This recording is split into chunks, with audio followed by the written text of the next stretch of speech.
The next aircraft is running in.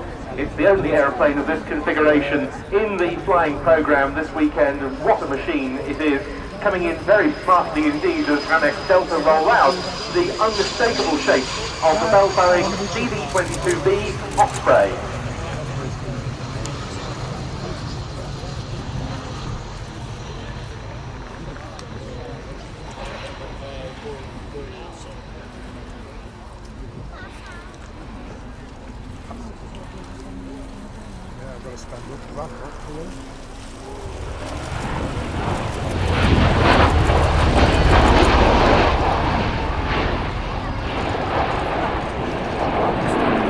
A very welcome return to the Air Tattoo flying display here for the United States Air Force, because this aircraft is operated by Air Force Special Operations Command, specifically the 7th Special Operations Squadron of the 352nd. Service with both the US Air Force and US Marine Corps has really proved its worth in combat theatres.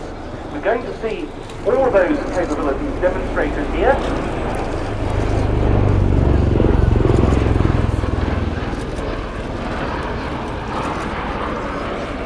One of the things that strike you while watching the Osprey fly is how quiet it is, making it a very much an ideal platform for covert special operations work out of more than 6,200 shaft horsepower each.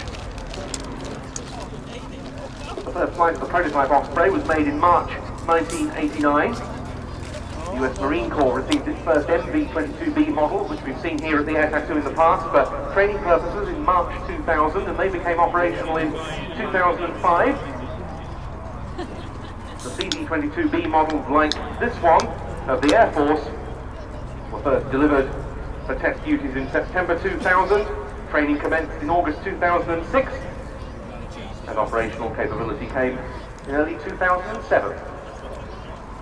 So the aircraft, which has flown straight in from Milton Hall, has now landed on, ready to get airborne again in a very short rolling takeoff. And here again you can see close up that transition.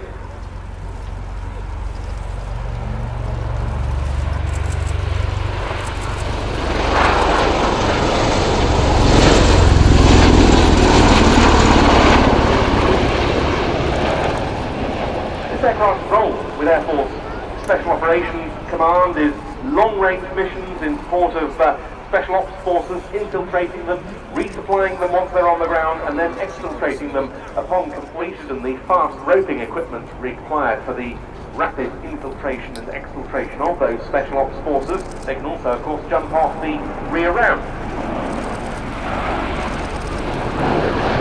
Special Ops work. It was the 58th Special Operations Wing at Kirtland Air Force Base in New Mexico that started crew training with the first 2 production aircraft in August 2006.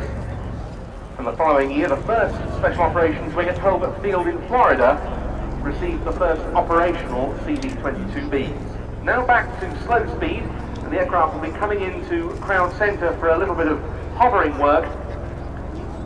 As I say, you should see if they do what they did yesterday on the rear ramp, that ramp-mounted machine gun, because this is a very versatile aircraft. There are all sorts of discussions going on as to future capabilities for the Osprey.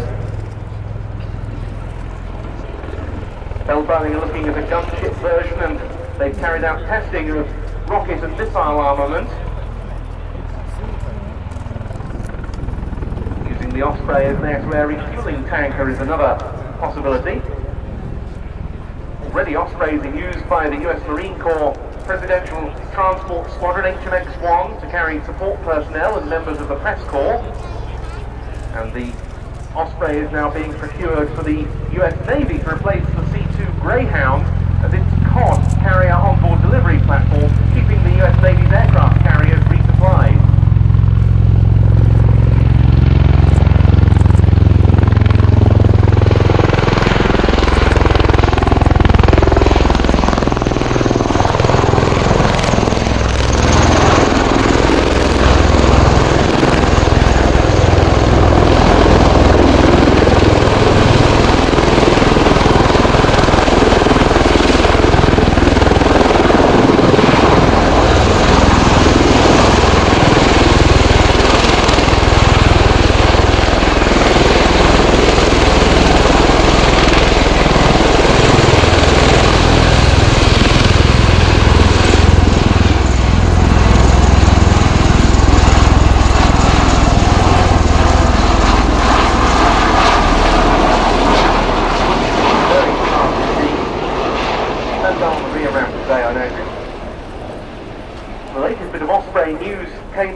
5 B-22s being supplied to Japan.